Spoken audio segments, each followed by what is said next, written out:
Bismillahirrahmanirrahim. Assalamualaikum warahmatullahi wabarakatuh dan juga selamat sejahtera. Apa khabar geng? Harap korang semua sihat. Time-time PKP ni jaga kesihatan. COVID-19 semakin menular di seluruh Malaysia. So aku doakan kepada penonton jaga kesihatan korang Okey, video pada kali ini aku nak bercerita tentang kat tangan aku ni. Namanya adalah YCLS Yamaha Computerized Lubricant System. Okey, jadi sistem ni diperkenalkan pada tahun 90-an lah.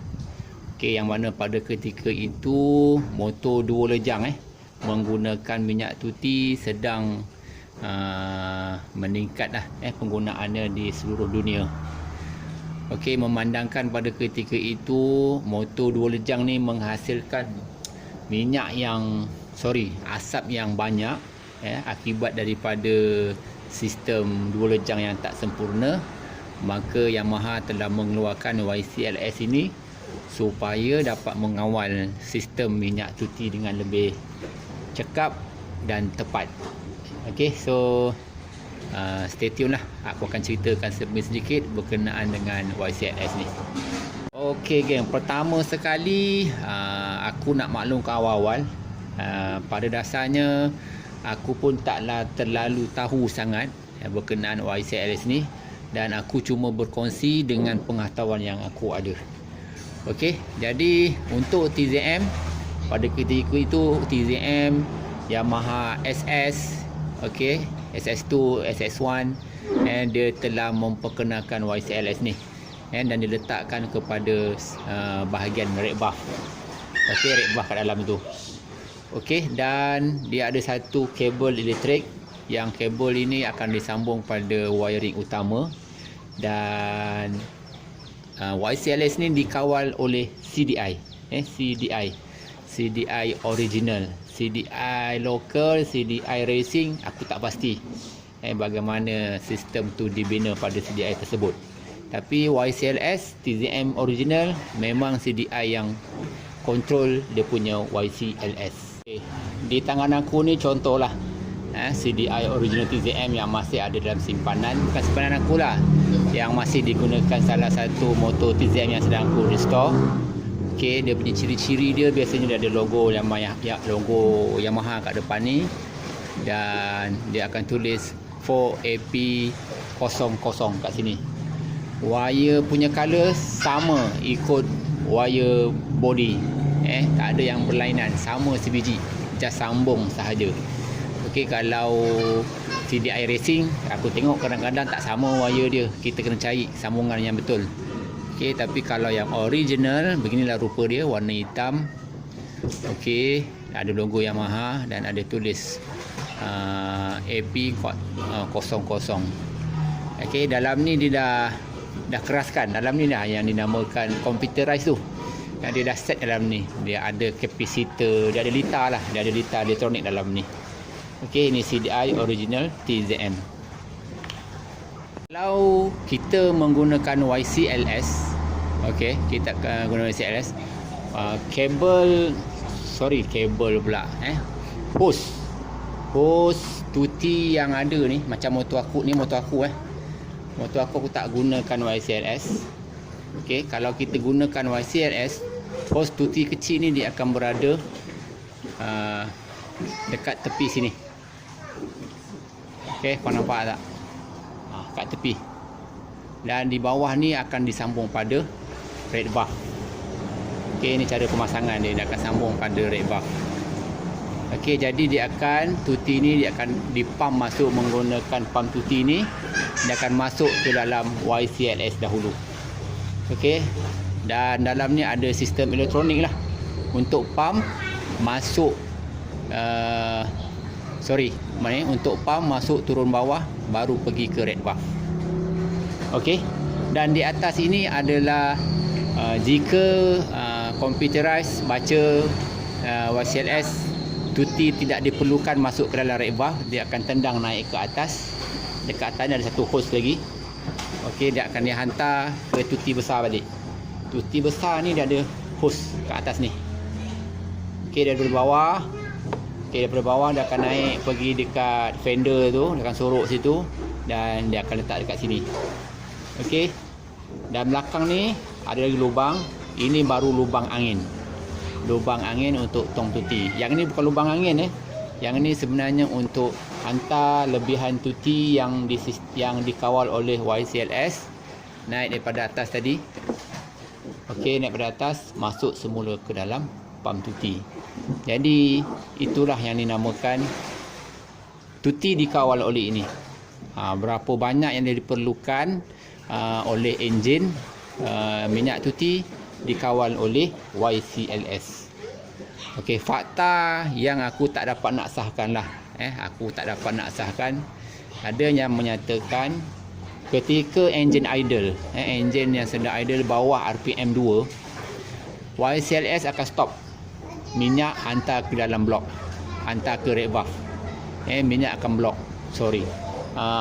YCLS akan blok dia punya tuti tadi masuk ke red valve. Dalam keadaan engine idle RPM 2 ke bawah, dia akan naik ke atas, tendang ke dalam tong tuti balik. Dia akan naik ke atas, masuk semula ke dalam pam tuti, tong tuti semula. Tapi itu fakta yang aku tak boleh sahkan lah. Itu kata-kata orang mekanik, otak-otak TZM. Macam mana aku nak sahkan aku tak pasti, tapi aku yakin juga fakta tu sebab CDI kita ni, CDI TZM ni, dalam keadaan RPM 2 ke bawah, power valve pun ada efek. Power valve pun akan berada dalam keadaan idle, iaitu di tengah-tengah PV lah. Okey, jadi di situ waktu RPM kurang pada 2, CDI akan baca benda tu dan secara tak langsung dia akan baca benda ni sekali. Itu logik yang aku boleh kaitkan lah. Sebab TZM waktu RPM bawah 2, power valve akan berada di tengah-tengah statik. Dia tak akan terbuka, dia tak akan tertutup. Okey, melebihi RPM 2 baru dia akan mula tertutup dan menjalankan fungsi dia punya power valve tadi. Jadi secara tak langsung, tak mustahil lah YCLS ini dalam keadaan RPM 2 ke bawah dia boleh tutup. Sebab benda dalam ni dia ada spring dan dia ada pin, itu sahaja. Selebih padanya kau nak keluarkan kena pecahkan benda ni, baru boleh tengok dalam tu. Kalau buka dua skru ni tak ada apa, kita nampak spring dan pin sahaja. Okey, untuk cuci laluan minyak tuti ni, kalau lah kata nak diservis. Tapi untuk keluarkan dalam ni aku tak pernah buat, dan aku nampak benda tu kena pecahkan sebab benda ni dia dah melekat siap-siap besi ni dalam ni. Dan dalam ni ada sistem dia punya elektrik, sistem elektronik yang kawal membenarkan berapa banyak tuti nak masuk ke dalam sistem pembakaran. So, apakah kebaikan kita guna YCLS ni? Of course lah, pertama tuti kita dapat dijimatkan. Tuti kita dapat dijimatkan.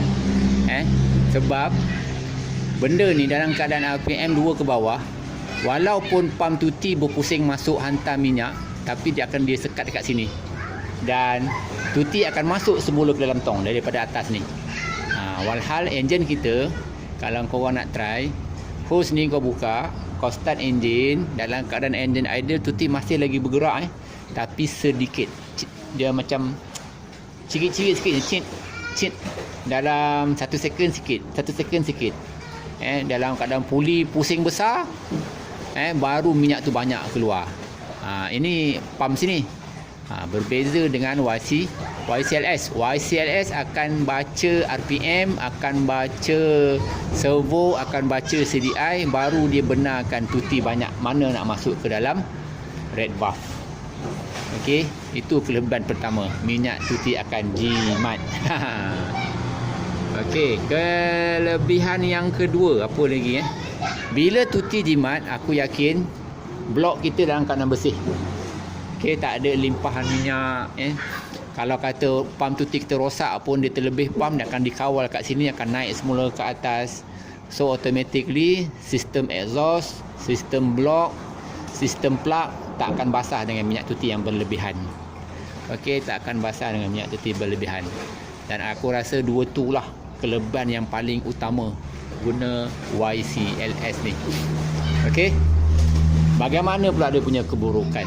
Okey, bila sebut keburukan ni aku nampak YCLS ni adalah teknologi tahun 90-an. Okey, dan benda ni ada jangka hayat dia. Jangka hayat dia yang mana dia akan mula kurang prestasi dia punya kerja ni. Apabila prestasi dia semakin berkurang, tak diservis, tak diganti baru, so tak mustahil tuti korang akan stop, tak masuk dalam red valve. Itulah yang paling dikhawatiri sebenarnya. Jadi apabila tuti tak sampai ke sistem pembakaran, korang pun sendiri fahamlah apa yang akan terjadi. Maka terjadilah enjin boleh jam, sebab tiada minyak tuti. Jadi aku rasa simple aja benda ni. Aku ambil langkah mudah dan langkah berhati-hati, memandangkan teknologi ni tiada alat ganti lagi dan tiada kedai-kedai yang merepair ataupun menservis ataupun alat ganti original untuk ganti benda ni. Better tak perlu pakai. Itu pandangan aku lah. Korang kalau rasa yakin dengan YCLS yang ada itu berfungsi dengan baik, korang pakai. Tapi risiko tu tetap ada. Okey, macam aku, motor ni bukanlah motor yang aku gunakan secara harian, motor hobi sahaja. Jadi aku rasa lebih selamat aku direct sahaja dan kita check dia punya sistem pump tuti ni dalam keadaan baik. Dia tak banyak, dia tak kurang. Itu yang paling penting. Asap sikit-sikit tu biasa. Asap sikit-sikit tu biasa pada motor 2 lejang. Dan dia lebih selamat untuk perjalanan panjang, ride jauh-jauh kan, sebab tuti kita sampai ke sistem blok. Dan kepada rider-rider tahun 90-an, aku yakin korang pun ramai yang tak pakai benda ni dah. Tak pakai benda, melainkan motor korang ni tujuan hobi, restore motor komplit kilang, korang akan letak benda ni. Tapi kalau zaman aku dulu waktu 90-an aku pakai TTM ni, rata-rata diorang dah tak pakai dah benda ni daripada dulu lagi.